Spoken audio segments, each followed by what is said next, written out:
ప్రేమ నమ్మకం కలిగినటువంటి మా ప్రభా నీకు వందనాలు స్తోత్రాలు. ఈ సమయంలో నాయన నీ మాటను ధ్యానించాలని ఆశపడుచుండగా నీవే నాతో మాట్లాడి మహిమ ఘనత ప్రభావం పొందుకోమని యేసు నామములో ప్రార్థించి వచ్చున్నాం తండ్రి, ఆమేన్.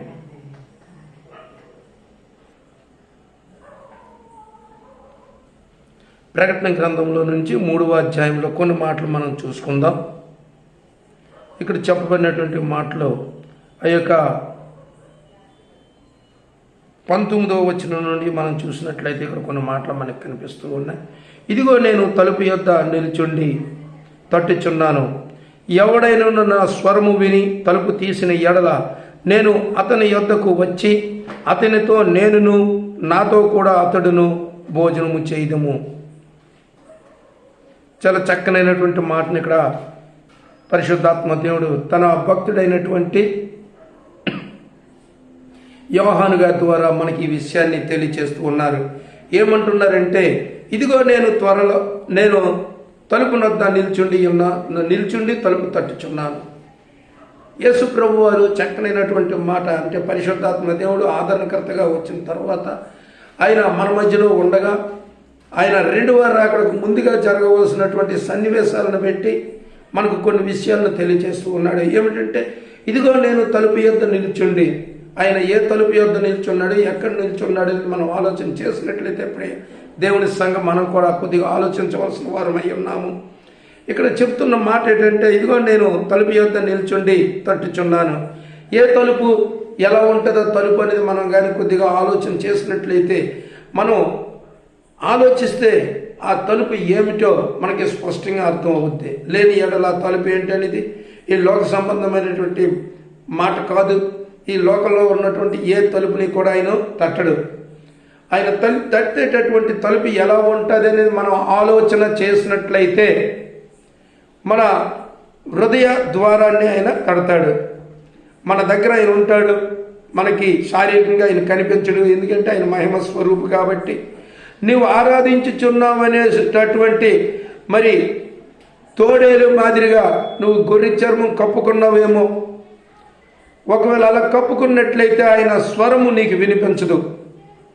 అలా కాకుండా స్వచ్ఛముగా నీవు ఆయనను ఆరాధించి, సున్నం కొట్టిన సమాధిలా కాకుండా నువ్వు ఆయనను ఆరాధించి స్వచ్ఛమైనటువంటి జీవితాన్ని జీవించి ఆయన కొరకు వేగిరపడినట్లయితే, ఆయన కొరకు నువ్వు చూసినట్లయితే, ఆయన గురించి నిరీక్షించినట్లయితే ఖచ్చితంగా దేవుడు నీకు ఆయన స్వరాన్ని వినిపింపచేస్తాడు. అందుకని అంటున్నాడు, ఇదిగో నేను తలుపు యొద్ద నిలుచుండి తలుపు తట్టుచున్నాను. టక్కుమని తలుపు కొడతాడు ఆయన. నీ హృదయ ద్వారాన్ని ఆయన తట్టేటప్పుడు నీవు దేవుని యందు విశ్వాసము గలదానవై ఉన్నట్లయితే ఆ శబ్దము నీకు వినిపిస్తుంది. నీవు తలుపు తీస్తావు.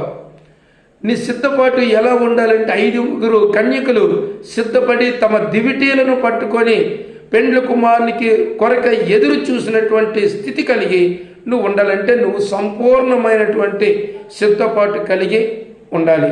ఎలా? నూనె పోస్తే దీపం కాలుతుంది, స్విచ్ వేస్తే లైట్ వెలుగుతుంది. కానీ ఆ లైట్ ఎంతవరకు వెలుగుద్ది అంటే కరెంట్ ఉన్నంత వరకు వెలిగిన తర్వాత ఆగిపోతుంది, లేదా మనం స్విచ్ ఆపితే ఆగిపోతుంది. కానీ ఇంట్లో పెట్టినటువంటి దీపం, నూనె పోసిన దీపం ఏమవుతుందంటే ఆ నూనె ఉన్నంత వరకు కాలుతుంది, లేదా మనం ఉఫ్ఫని ఊదిస్తే ఆగిపోతుంది. కానీ మనం సిద్ధపడినటువంటి సిద్ధపాటు అలాగ ఆరిపోయేది కాదు. శాశ్వత కాలము కూడా సిద్ధపాటు అలాగనే ఉంటుంది. ఆ దీపం అలా వెలుగుతూనే ఉంటుంది. ఆ దివిటి శాశ్వతంగా వెలుగుతూనే ఉంటుంది. ఇది ఎవరు కనిపెట్టరు, గుర్తించరు, ఆలోచన చేయరు.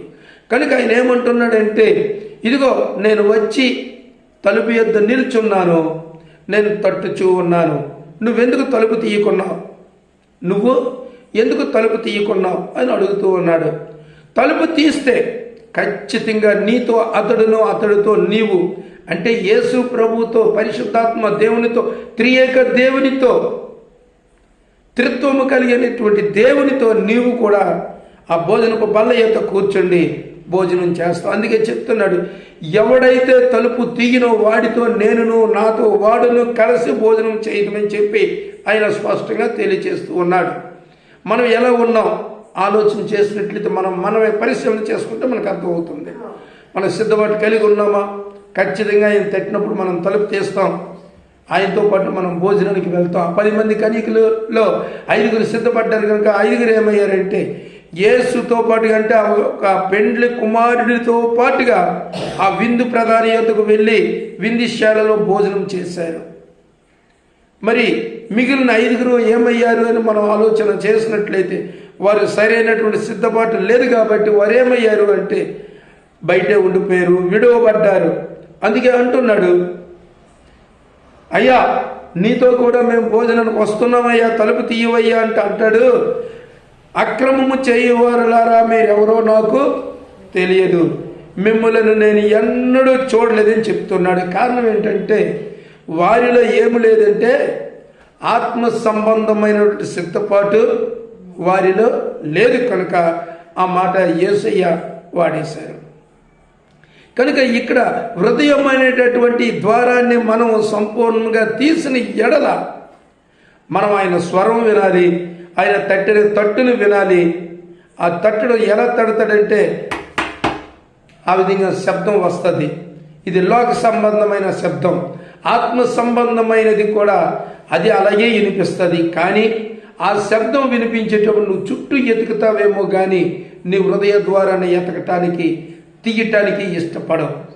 కానీ యేసు ప్రభు వారు చెప్తున్నారు, పరిశుద్ధాత్మ దేవుడు చెప్తూ ఉన్నాడు, ఆ యొక్క ఆత్మ సంబంధమైనటువంటి త్రిత్వము గల వ్యక్తి త్రియేక దేవుడు చెప్తూ ఉన్నాడు, ఇదిగో నేను వచ్చి తట్టుచున్నాను, నీవు తలుపు తీసినట్లయితే నీతో నేను కూర్చొని భోజనము చేస్తాను అని చెప్తూ ఉన్నాడు. అదే భోజనం అంటే ఏదో లోక సంబంధమైనటువంటి భోజనం ఎంత మాత్రం కూడా కానే కాదు. పర సంబంధమైనటువంటి భోజనం, ఆత్మ సంబంధమైనటువంటి భోజనం. ఇంకా చెప్పాలంటే వాక్యము, సత్యవాక్యము అనేటటువంటి భోజనము తప్పనిసరిగా నీతో పాటు ఆయన కూర్చొని భోజనం చేస్తాడు. ఈ విషయాన్ని గమనించాలి ప్రియా దేవుని సంగమ. అంతేకాదు రెండో మాటలో చెప్తున్నాడు, ఏమంటున్నాడంటే నేను జయించి నా తండ్రితో కూడా ఆయన సింహాసనం ముందు కూర్చుండి ఉన్న ప్రకారము జయించు వానిని నాతో కూడా నా సింహాసనం ముందు కూర్చుండనిత్తెను. సంగములతో ఆత్మ చెప్పుచున్న మాట చెవిగలవాడు వినుగాక. దేవునికి మహిమ కలుగును గాక. చక్కనైనటువంటి మాటను ఆయన చెప్పి పూర్తి చేశాడు. అక్కడ ఏమంటున్నాడంటే నాతో కూడా అతడును అతడితో పాటు నేను కూడా భోజనము చేయుదుము. ఆ భోజనం చేయటానికి ఆయన వచ్చినటువంటి, నీ ఇంటికి వచ్చినటువంటి అతిథితో నువ్వు కూర్చొని భోజనం చేయలేవు. ఎందుకంటే నీ ఇంటికి వచ్చినటువంటి అతిథికి నువ్వు భోజనం పెడతావు, అవసరమైతే గ్లాస్ మంచినీళ్ళు ఇస్తావు, ఇంకా చారో కూర అవసరమైతే ఆ స్టవ్ దగ్గరకో పొయ్యి దగ్గరికి వెళ్ళి అవి పట్టుకొస్తావు, ఆ అన్నం బల్ల ఎక్కడ ఉంటే అక్కడికి వెళ్ళి పట్టుకొస్తావు.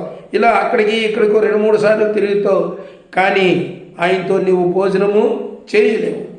కానీ ప్రధాన కాపరి అయినటువంటి, ప్రధాన యాజకుడి అయినటువంటి, ప్రధాన యాజకత్వము కలిగినటువంటి నీ ఆత్మ సంబంధమైనటువంటి నీ తండ్రి నేను పిలిచినప్పుడు తనతో పాటు నీవు కూర్చొని భోజనము చేస్తావు. ఈ విషయాన్ని నువ్వు ఖచ్చితంగా గుర్తుంచుకోవాలి. ఆ భోజనం కూడా ఏదో లోకంలో ఉన్నట్టుగా, లోకంలో భోజనం చేసినట్టుగా నీవు ఎన్నడూ భోజనము చెయ్యవు. ఆ భోజనం ఎలా ఉంటుందంటే పరిశుద్ధమైనది, శ్రేష్టమైనది, విలువైనది.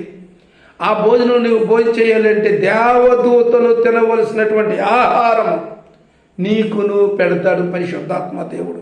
అందుకే చెప్తున్నాడు, వాడితో నేను, నాతో నువ్వు, వాడును కూర్చొని భోజనము చేయదము. ఇది మగవాడికి సంబంధించింది కాదు. నాతో ఆమె, ఆమెతో నేను కూడా భోజనము చేయదము అని అర్థం కూడా మనం చేసుకోవాలి. అంటే ఏమన్నాడు, నేను జయించిన వానితో జయించి నా తండ్రితో కూడా ఆయన సింహాసనం ఉందంటే తండ్రి దేవుడు ఏం చేశాడంటే, పరిశుద్ధాత్మ దేవుడు క్రీస్తు ప్రభు ఇక్కడ ఈ లోకములో మృత్యువుని జయించి, మరణాన్ని జయించి, సాతానుని జయించి పరమునకు వెళ్ళాడు. పరమునకు వెళ్ళి ఊరుకున్నాడంటే తండ్రి అయినటువంటి దేవుని కుడి పార్శ్వమున ఆయన సింహాసనాసీనుడై ఉన్నాడు. అందుకే ఏమంటున్నాడంటే ఇక్కడ, నేను జయించి నా తండ్రితో కూడా ఆయన సింహాసనమందు కూర్చుండి ఉన్న ప్రకారము మీరు కూడా ఈ లోకములో సాతాను లేక అపవాది అనబడినటువంటి వాడిని జయిస్తే నీవు కూడా నాతో పాటు నా తండ్రితో నా కుడి పార్శ్వమున మీరు కూడా కూర్చుంటారని చాలా చక్కగా తెలియచేస్తూ ఉన్నాడు. కనుక అక్కడ కూర్చోవాలంటే మనకి కూడా ఒక హోదా కావాలి, ఒక హక్కు కావాలి, ఒక సరి అయినటువంటి నిర్ణయం కావాలి. ఏంటో నిర్ణయం అంటే ఇక్కడే మనం అన్నిటినీ సరి చేసుకోవాలి. ట్రైన్ ఎక్కాలంటే టికెట్ కొనుక్కోవచ్చు, విమానం ఎక్కాలంటే టికెట్ కొనుక్కోవచ్చు, బస్సు ఎక్కాలంటే కొనుక్కోవచ్చు, పడవ స్టీమర్ ఎక్కాలంటే టికెట్ కొనుక్కొని వెళ్ళి ఎక్కొచ్చు. కానీ పరలోకము చేరాలంటే నీకు ఈ టికెట్ సాలదు. నీకు ఏ టికెట్ ఉండాలంటే 1 ప్రార్థన అనే టికెట్ ఉండాలి, 2 సిద్ధపాటు అనే టికెట్ ఉండాలి, 3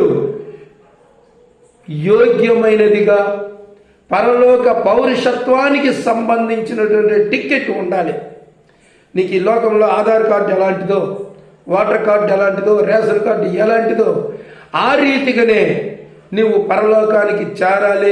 తండ్రి అయిన దేవుని కుడిపార్శ్వమున కూర్చోవాలనుకుంటే అంతకంటే హోదా కలిగినటువంటి పరలోక పౌరుషత్వం కలిగినటువంటి టికెట్ ఉండాలి. ఆ టికెట్ ఎవరు ఇస్తారంటే ప్రభువైన యేసుక్రీస్తే మనకిస్తాడు. ఆ టికెట్ ఈ కన్నులకు గోచరము కాదు. అందుకే అంటున్నాడు, ఆత్మ చెప్పుచున్న మాట సంఘములతో. అంటే సంఘం అంటే ఎవరైతే ఎక్కడైతే 2 3 లేదా 5 10 మంది కూర్చుంటారో అదే సంఘము. ఆ సంఘములతో క్రీస్తు ప్రభువారు చెప్పుచున్న మాట ఏంటంటే ఆత్మ చెప్పుచున్న మాట ఎవరు వింటారట? సంఘానికి చెవులు ఉంటాయి. 2 రకాలు. ఒకటి లోక పోకడల గురించి, లోక ముసలమ్మ ముచ్చట్ల గురించి వినే ఈ చెవులు ఉంటాయి. దేవుని వాక్యాన్ని విని, దేవుని మాటలను విని, దేవుని మాటలను గ్రహించే ఆత్మ సంబంధమైనటువంటి చెవులు కూడా ఉంటాయి. కనుక ఇక్కడ ఏమంటున్నాడంటే ఆత్మ చెప్పుచున్న మాట అంటే దేవుని ఆత్మ ఏదైతే బోధిస్తూ ఉందో, ఏదైతే తెలియచేస్తూ ఉందో, ఏదైతే మనకి వినిపిస్తుందో ఆ మాటను వినటానికి ఆత్మ సంబంధమైనటువంటి చెవులు మనకి ఉండాలి.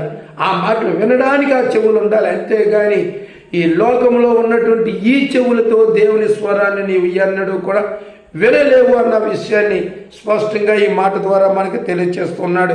అందుకే చెప్తున్నాడు, ఆత్మ చెప్పుచున్న మాట చెవిగలవాడు వినుగాక. దేవుని ఆత్మ ఎప్పుడు చెప్పినా శ్రద్ధగా మనం వినడానికి ముందు ఉండాలి. ఆయన ఏం చెప్తాడో మనం శ్రద్ధ కలిగి ఉండాలి. అప్పుడే ఆ మాట మనం వినగలుగుతుంది. ఎప్పుడు వస్తుంది ఆత్మ సంబంధమైనది అంటే? ఒకటి, మనకు ఏం కలిగి ఉండాలి అంటే ఏకత్వం కలిగి ఉండాలి, ఏకాత్మ కలిగి ఉండాలి, ఏక శరీరం కలిగి ఉండాలి, ఏక మనస్సు కలిగి ఉండాలి, ఏక హృదయము కలిగి ఉండాలి, ఏక జ్ఞానము కలిగి ఉండాలి. మనం ప్రార్థన చేసేటప్పుడు ఇతరాంతరమైనటువంటి పిలుపులు కానీ శబ్దాలు కానీ మన చెవులోకి రాకుండా మనల్ని మనము కాపాడుకున్నప్పుడు ఆత్మ చెప్పుచున్న మాట మనము వినగలుగుతాం, లేదంటే మనం వినలేం. అందుకే ఇక్కడ చెప్తున్నాడు, ఆత్మ చెప్పుచున్న మాట చెవిగలవాడు వినుగాక. దేనికి స్తోత్రం కలుగుగాక. కనుక ప్రియ దేవుని సంగమా, ఒక మాట చెప్పి నేను ముగించేస్తాను. 4వ అధ్యాయంలో మొదటి మాట ఒక మాట చెప్తున్నాడు, ఈ సంగతులు జరిగిన తరువాత నేను చూడగా అదిగో పరలోకమందు ఒక తలుపు తెరవబడి ఉండెను. మరియు నేను మొదట వినిన స్వరము బూరధ్వని వలె నాతో మాట్లాడగా వింటిని. ఆ మాటలాడిన వాడు ఇక్కడికి ఎక్కి రమ్ము, ఇక మీదట జరగవలసిన వాటిని నీకు కనపరిచదనే నేను. దేవునికి స్తోత్రం కలుగుగాక. పరిశుద్ధాత్మ దేవుడు అక్కడ ఉన్నటువంటి యోహానుతో చెబుతూ అక్కడ ఏం చెప్తున్నాడంటే, పరలోకమందు ఒక ద్వారము తెరచి ఉన్నది. ఆ తెరచి ఉన్న ద్వారములో నుండి ఒక స్వరము వచ్చుట, అది కూడా ఎలాగా, బోర ఊదితే ఎలాగైతే శబ్దం వస్తాదో అంతకంటే రెట్టింపైనటువంటి స్వరము, ఒక స్వరము వినిపించింది. ఏమని వినిపించిందంటే, ఇక్కడికి ఎక్కి రమ్ము, ఇక్కడికి ఎక్కి రమ్ము అంటే ఎక్కడికి ఎక్కాలి? పరలోకములో ఉన్నటువంటి ఆ ద్వారము దాటి లోనికి వెళ్ళాలంటే, పరలోక పట్టణానికి వెళ్ళాలి అంటే ఆ ద్వారము దాటి వెళ్ళాలంటే ఇక్కడికి ఎక్కి రమ్ము అంటే నిచ్చినట్టు ఒకటి ఉంది, లేదా మెట్లు ఉన్నాయి. ఆ మెట్లు ఎక్కి నువ్వు ఆ ద్వారం దాటి లోపలికి వెళ్ళాలి. కనుక ఏం చెప్తున్నాడంటే, ఆ మాటలాడిన వాడు ఇక్కడికి రమ్ము, ఎక్కి రమ్ము, ఇక మీదట జరగవలసిన వాటిని నీకు కనపరిచేది నేను. ఇక ముందు అంటే నీ కుటుంబంలో కానీ, నీ బంధువులలో కానీ, నీ స్నేహితులలో కానీ, లేదా నీ యొక్క జీవితంలో కానీ జరగవలసిన ప్రతి విషయాన్ని కూడా పరిశుద్ధాత్మ దేవుడు నీకు తెలియచేయటానికి సిద్ధంగా ఉన్నాడు. ఆయన నిన్ను పిలిచిన చోటుకు రమ్మని చెప్తూ ఉన్నాడు. కనుక వెళ్ళటానికి నీవు సిద్ధంగా ఉన్నట్లయితే ఈ క్షణమందే ప్రభువా నీ మాటలు వినటానికి, నీవు చెప్పిన పని చేయటానికి నేను సిద్ధముగా ఉన్నాను, నీ మాటలు వినడానికి నేను సిద్ధముగా, నువ్వు ఎక్కడికి పిలిస్తే అక్కడ నేను సిద్ధముగా ఉన్నాను అని చెప్పి నిన్ను నీవే ప్రభుకి అప్పగించుకుని చిన్న ప్రార్థన, ప్రభువా నువ్వు ఎక్కడికి పిలిచినా, ఏ సమయం ముందు పిలిచినా నేను సిద్ధంగా ఉన్నాను. ప్రభు సన్నిధిలో ప్రార్థన చేద్దాం. ప్రభువా నువ్వు పిలిచినట్లయితే ఈ క్షణమే భూ సంబంధమైన వాటిని, కుటుంబాన్ని, గృహాన్ని, బంధువులను, స్నేహితులను ప్రతి ఒక్కటి కూడా విడిచిపెట్టి నీవు ఏ పని చెప్తా పని చేయడానికి, నువ్వు ఎక్కడికి రమ్మంటే అక్కడికి నేను వస్తాను. నీ స్వరం వినటానికి నేను సిద్ధముగా ఉన్నాను, నీ స్వరము వినటానికి నేను సిద్ధముగా ఉన్నాను అని చెప్పి నిన్ను నీవే ప్రభువుకి ఒక మారు అప్పగించుకుందాం. దేవుడి మాటలు దీవించి ఆశీర్వదించును గాక.